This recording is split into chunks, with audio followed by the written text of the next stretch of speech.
ڕۆڵ ئاگادار بن. لا ئیلاهە کفرە، لا ئیلاهە کفرە، یعنی هیچ خوایە نییە. ئیلا الله ئەی خاتە ئیمانەوە، یعنی هیچ خوایە ئیلا ئەڵڵا نەبێ، یعنی بینی کفر و ئیمان یەک هەناسەیە. لا ئیلاهە یعنی هیچ خوایە ئیلا الله ئیلا ئەڵڵا نەبێ، چاوەتان لێ بینی کفر و ئیمان یەک هەناسەیە. چۆن بە هەناسەیەک دێیتە ناو ئیمانەوە بە هەناسەیەکیش لێچیتە دەرەوە. برا بەڕێزەکەم، ئاوە خۆش باوەڕ مەبوو پاڵی لێبیتەوە. یعنی چی؟ یعنی ئێستا من دەستنوێژم شتۆ هاتوومەتە ژوورەوە بۆ ئێرە دەستنوێژم هەیە. ئێگە بچمەوە سەر ئاو دەستنوێژم ئەمێنێ؟ نا، شکا.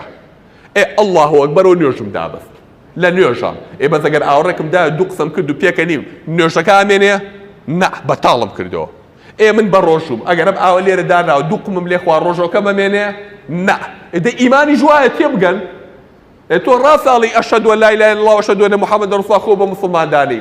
ئەخی کە لەولاوە کفرێکی کرد ئیمانەکە زەربی سفرەکرێت تەواو نامێنێ. چۆن ڕۆژۆکە بەتاڵ بووە بە قومە ئاوێک ئیمانەکەشی بە یەک کەلیمە بەتاڵە بێتەوە.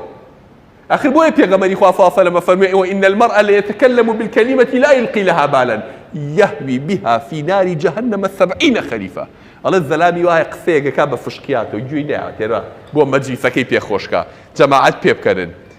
هەر حسابی بۆ نەکردووە. پێغەمبەر صلی الله علیه و سلم فەرمووی 70 دانە ساڵ پێچێ بە ناخی ئاگرە، 70 دانە ساڵ بە یەک کەلیمە قسە کە خوا غەضەبێکی ئاوای پێگرتووە. بینی ئیمان و بینی کفریش ئەوەیە بە ساقەتان چۆن بە یەک کەلیمە خۆ تۆ بەچی بووی بە موسڵمان؟ کە بووی بە موسڵمان باڵت زیای کرد، قاچت زیای کرد، ئەندامت زیای کرد، چی بوو؟ هەر بە شارەکەی جارانی بە یەک کەلیمە هاتووی بووی بە موسڵمان و تۆ ئەشهەدو ئەن لا ئیلاهە ئیلا الله وأشهد أن محمدا رسول الله صلى الله عليه وسلم.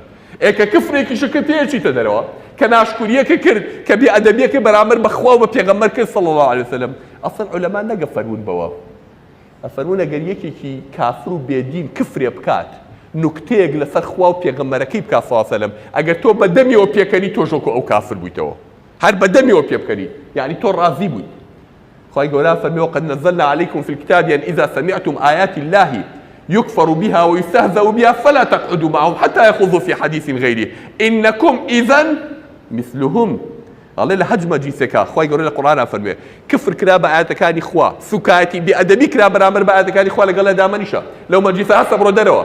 ئەگەر بۆت کرا بەدەست مێڵە، ئەگەر بۆ نەکرا بەدەم پێیان بڵێ ئەگەر هەر نەوتوانی شوێنەکەی ئەوە نەبوو، توانان نەبوو، دەسەڵاتێ نەبوو بەسەریانە، هەستە مەجلیسەکە بەجێ بێڵە. ئەگەر پاڵت دایەوە لەگەڵیانە پێکەنیت، ئەوان گاڵتەیان بە خوا و بە ئاەتەکانی خوا کرد، ئاەتەکانی خوا و قورئانیان بە کۆنەپەرستی و بە دواکەوتوێتی لە قەڵەمدا، نوکتەیان لەسەر خێزانەکانی پێغەمبەرەکە و کرد، لەسەر ئاەتەکانی قورئان و موسڵمانان و لەسەر مزگەوت کرد، تۆش پێکەنی بەدەمیانەوە ئینەکم ئیزەن مثلهم، کاتە خوا فەرمووی تۆش وەکو ئەو وایت إن الله جامع المنافقين والكافرين في جهنم جميعا. خوای گەورە ئەو کافرە کە کفرەکەکە لەگەڵ ئەو منافقەی کە بەدەمیەوە پێکەنی و لە مەجلیسەکەیان دانیشتووە ئەڵێ هەردووکیان پێکەوە لە بری جەهەنەما کۆکەمەوە. کەواتە برا بەڕێزەکانم، چۆن مناڵێکی ساوات هەیە لە ماڵەوە بە خۆت و خێزانەکەت و مناڵەکانی تر دایم چاوێکتان لەسەرێکی ئاگا لێ بێ نەکەوێ، ئاگا لێ بێ و چقۆی هەدەفی نەبڕێ، ئەها دەستی بر بۆ ئاگرەکە، ئەها لەسەر قەنەفەکە نەکەوێتە خوارەوە، کورە ڕای کردە دەرەوە خێرا فریای کەون بێنە ژوورەوە. چۆن مناڵێکت ئاوا ئاگا لێ بێ. برا موسڵمانەکەمە بێ ئاوام بەدەوام متابعەی ئیمانەکە و کەیت و چاو لە ئیمانەکە و بێ، ئاگا لێ بێ شەیتان لێو نەرفێنێ. شەیتانەکانی ئینسانەوانەی کە لە شکلی ئینسانان یە بە گوێ تاچن تێرێ بە یەک کەلیمە قسە لە دینی خوا پەشیمانە دەکاتەوە دینەکە و پێدۆڕێنێ، نەیدۆڕێنی. ئەمە ئەو ڕۆژەیە کە پێغەمبەری خوا صلی الله علیه و سلم ئەفەرمێ فیتنەکانی وەکو شەپۆلی دەریا شەپۆلەیەن، ئەڵێ شەوی تاریکین و تەکن خەڵک بەرپێی خۆی تیان نابینێ. يصبح الرجل فيها مؤمنا ويمسي كافرا ويمسي مؤمنا ويصبح كافرا يبيع دينه بعرض من الدنيا. ئەفەرمێ کابرا بەیانی بە ئیمان لە ماڵەوە دێتە دەرەوە کەچی ئێوارە بە کافریە گەڕێتەوە بۆ ماڵەوە، ئێوارە بە ئیمانەوە هاتۆتە ناو ماڵی خۆی بەیانی بە کافری دێتە دەرەوە بە کەلیمەیەک ئیمانەکەی دۆڕانوە کردوێتی بە قوربانی پاتاڵێکی دنیا. ژیان 52 ڕۆژێک هەڵ نەخەڵەتی پێی بە نرخترین شت کە خوای گەورە لەم دنیاە پێی بەخشیویت خەڵاتی کردووی ئیمانەکەتە، ئیسلامەتەکەتە، خواناسی و دینداریەکەتە. ئای نەزانی چ دەردێک تووشی ئینسانەکات. زاناکانە فەرموون لتفسير آياتك فرمي أولئك حبطت أعمالهم باسی کافرەکانە کاڵێ کافر هەموو عملی چیە بێت بەتاڵە بێتەوە.